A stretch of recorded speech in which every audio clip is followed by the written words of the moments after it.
Welcome students to the new lecture of biology. In this we are going to start a new chapter, that is structure and germination of seed. Students, you already know how the seed is formed and how the fruit is formed. In this, first we'll start with what is the typical structure of a seed.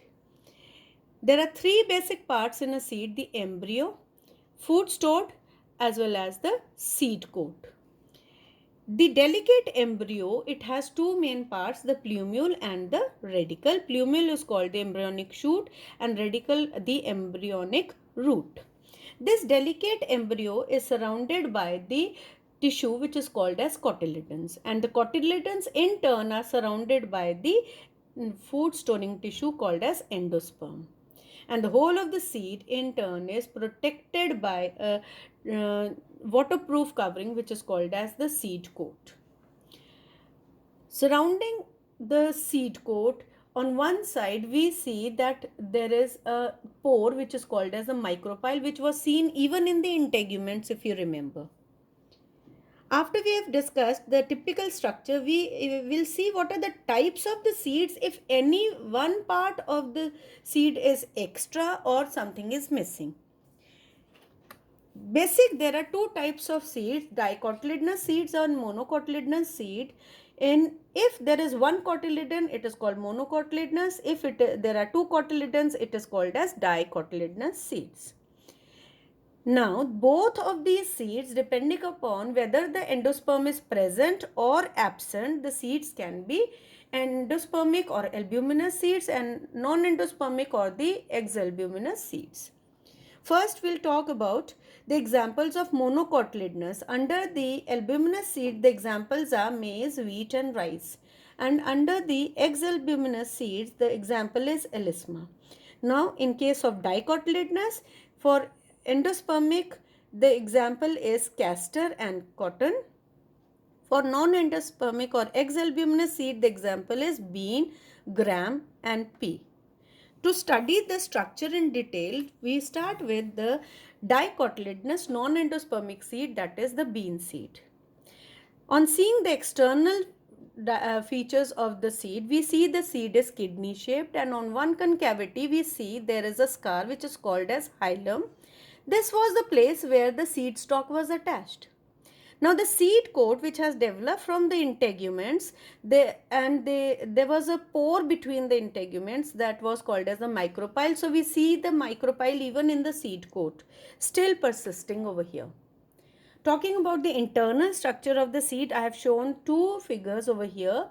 In this figure, we can see the cotyledon surrounded by the seed coat and the embryo on one side with the plumule and the radicle and a micropyle. In this, it's elaborated that the embryo has been elaborated with the basic parts in the embryonic axis. Plumule, the main part, next to the plumule is the epicotyle, and radicle on the lower end, next to the radicle is the hypocotyle, and in the middle there's a bridge which is called as mesocotyle. This region is the region where the cotyledons are attached to the embryo. And here, in case of bean seed, there are two cotyledons, but here they have shown only one cotyledon, and the whole structure is surrounded by the seed coat, testa, they have shown it over here, and there's a gap which is again shown very clearly, the micropyle. Now for the next seed, it is the monocotyledonous endospermic seed, and the best example is the maize. In maize, we see the externally it is almost rectangular in shape, showing two regions. One is golden yellow region, which is showing the endospermic region, and on the lower end there is a moon shaped structure region, which is a pale white region, which is showing the embryo in it. Talking about the internal structure of the seed, very clearly the endospermic region as well as the embryonic region has been shown, but we see that both of them are binded and covered by a thin covering, which is actually a seed coat and a fruit wall. It is a fused one covering formed by the fusion of these two, and because of this only we cannot call it as a seed or we cannot call it as a fruit. because both are contained in one structure, and that is why we call maize grain and other cereals as the maize grains, wheat grains and rice grains.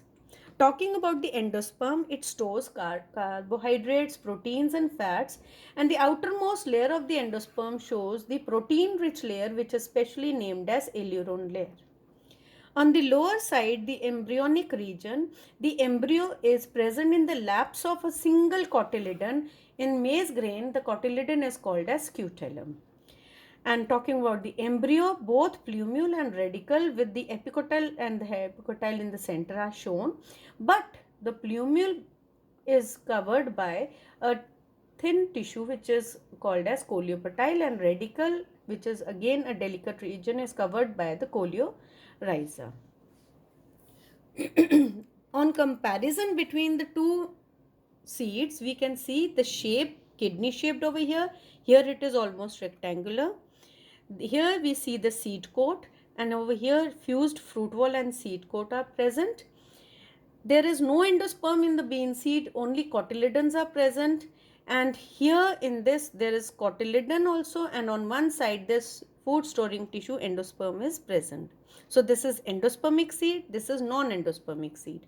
On one side the embryo and the various parts of the embryo are shown over here, and here also in the embryonic region the embryo is shown, but special two coverings, coleopatile and coleorhiza, are very clearly seen here.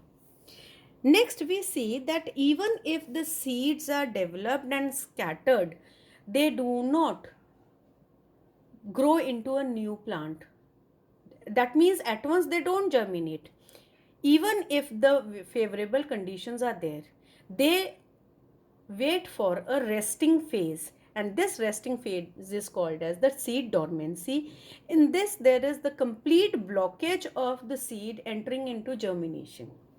Now, what are the advantages to the seed for this? The very first advantage is that even if the survival of the seed under the favorable conditions is there, the seed is able to regain, genetically it is able to regain the vigor and vitality, so that the new plant formed from the seed after germination would be a more efficient plant. Now, the plants, they also have the strategy to make a seed bank out of all the seeds which are formed in one generation.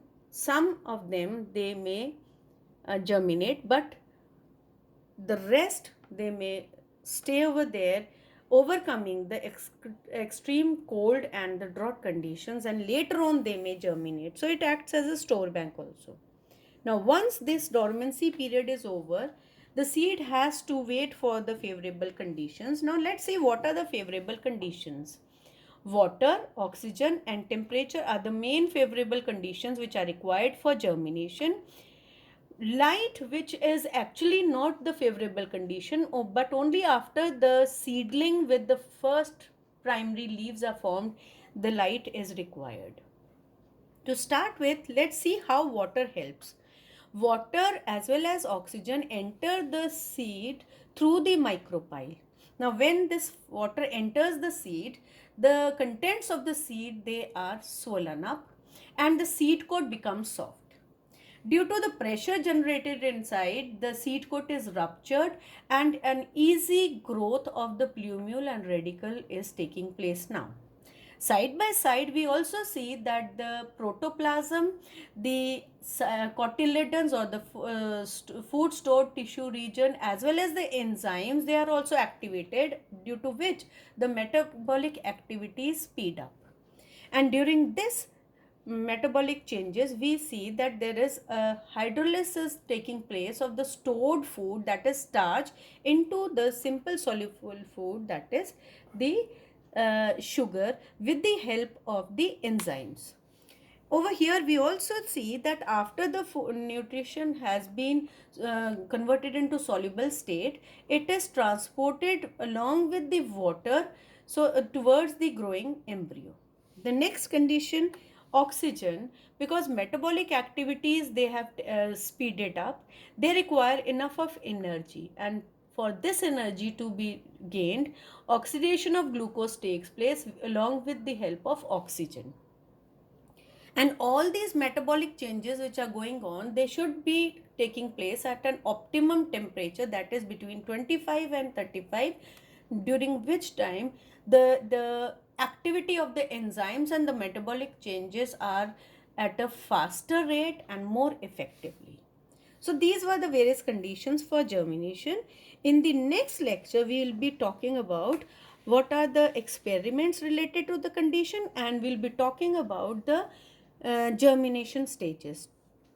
Until then, please go through this lecture very carefully and try to attempt the worksheet. Thank you.